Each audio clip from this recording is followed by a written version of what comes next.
Et donc salut à tous les amis, c'est Osman de la chaîne Cubes Brothers et bienvenue dans ce premier épisode du tuto sur le Megaminx méthode avancée. Donc aujourd'hui qu'est-ce qu'on va apprendre à faire? On va apprendre à faire donc les F2L, donc comme sur le 3x3 ça s'appelle exactement pareil. Donc alors, déjà de quoi est composé un Megaminx? Donc on peut voir trois petites arêtes ici qui forment une étoile. Et ensuite on voit donc les 5 arêtes, pardon, excusez-moi, et 5 coins. Donc on va faire exactement comme sur le 3x3, donc ça va se dérouler de la même façon. Donc c'est-à-dire qu'on va d'abord créer donc l'étoile pour le Megaminx, ça va être une étoile. Et ensuite on va faire les F2L comme si on le faisait sur un 3x3. Donc évidemment, il va falloir que vous ayez des bases assez solides quand même sur les F2L du 3x3 pour pouvoir faire quelque chose d'efficace sur les F2L du Megaminx. Alors, déjà, à quelle vitesse peut-on aller grâce à cette méthode? Alors, on peut largement passer sub 2 minutes, voire sub 1:30, voire même sub 1 pour les très très bons. Moi je suis sub 1:30 environ, donc voilà. Donc je pense que vous aurez de la marge pour progresser. Évidemment, il va falloir s'entraîner, mais bon. Voilà, c'est vraiment une méthode qui est très intéressante et très facile si vous savez faire les F2L au 3x3. Alors, comment on fait? Alors déjà, voilà, vous allez voir qu'il va falloir faire juste la petite étoile ici. Donc ce qui va être important juste pour cette étape, ce que je vous conseille, c'est de bien repérer toutes les petites étoiles, toutes les petites parties d'étoiles. Donc il y en a une ici, une ici, une ici, une qui est déjà placée et une ici. Ce que je vous conseille aussi, c'est de savoir à peu près l'ordre des centres. Donc là par exemple bleu, après c'est rouge, après c'est vert, après c'est violet et après c'est jaune. Donc voilà, je vous conseille d'apprendre ça. Donc cette méthode, cette étape n'est pas très importante. Vous savez la faire sur le 3x3, donc vous y arriverez sur le Megaminx. Au début vous aurez du mal parce que les couleurs sont assez différentes que sur le 3x3. Mais ne vous inquiétez pas, vous y arriverez très vite. Donc voilà, par exemple, je vois ici le rouge que je peux placer. Et le vert, voilà, ici. Donc je sais que le vert est après le rouge. Je place le rouge, ici. Ensuite j'ai vu que j'avais le jaune ici et le bleu ici.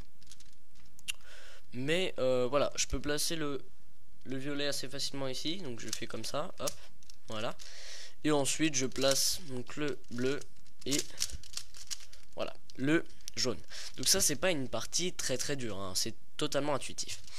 Ensuite donc moi quand je fais du Megaminx, je pose mon cube par terre et je le résous comme ceci. Il y en a qui préfèrent le prendre voilà, dans les mains comme ça. Moi je préfère le poser comme ça. Mais pour la vidéo évidemment je vais le mettre dans mes mains, ça sera beaucoup mieux pour vous. Alors là comment on va faire pour les F2L? Alors la méthode débutante va d'abord mettre les coins puis les arêtes. Nous on va mettre les deux en même temps, donc comme dans le 3x3 normal. Donc tout simplement le truc le plus important ça va être le repérage. Alors admettons ici vous voyez que j'ai ce coin-ci donc qui va ici, donc on est très bien placé avec l'arête qui va avec. Donc par exemple là je les mets en pairant 3 mouvements comme ceci et je l'insère. Mais avant de l'insérer j'ai remarqué donc celui-ci tout à l'heure, donc le vert rouge et le coin vert rouge ici. Donc je l'insère, voilà. Donc là comment on peut faire? On peut faire tout simplement comme ça et comme ça, voilà, pour la mettre en paire. Ou sinon on peut faire d'autres méthodes, mais celle-ci est la plus simple je pense. Donc on la met en paire et là comme le slot, vous voyez, est ici, il est un petit peu loin. Donc si on commence à faire des rotations, enfin des mouvements comme ça, ça va être très long. Donc ce que je vous conseille quand vous avez une paire qui a un slot assez éloigné, je vous conseille de la mettre sur la face grise. Comme ça vous n'avez que ça à faire. Et ensuite vous l'insérez normalement. Donc évidemment j'ai repéré ça aussi. Voilà. Donc là bah pareil, je la mets en paire en 3 mouvements. Comme ceci. Je la paire. Hop. Voilà. Et je sais que le slot est ici. Donc j'ai plus qu'à l'insérer. Voilà, vous voyez que il n'y a presque pas besoin de tuto pour cette méthode, enfin pour cette étape, puisqu'elle est assez simple. Voilà, ça va être surtout les deux dernières étapes qui vont être importantes. Donc par exemple ici vous voyez que j'ai le bleu rouge et ici j'ai le coin qui va avec. Donc ce que je peux faire ici, c'est par exemple, comme on est sur un Megaminx, on a beaucoup plus de liberté de mouvement. Donc, ce qui va être intéressant, c'est de travailler avec les phases qui ne sont pas faites, ce qu'on ne peut pas faire sur un 3x3 ou pas vraiment optimisé. Donc là, faut faire attention toujours au slot, hein, mais voilà, on peut faire des mouvements comme on veut. C'est-à-dire que par exemple, la paire, je peux la faire comme ça, en amenant celui-là ici, et la mettre comme ça.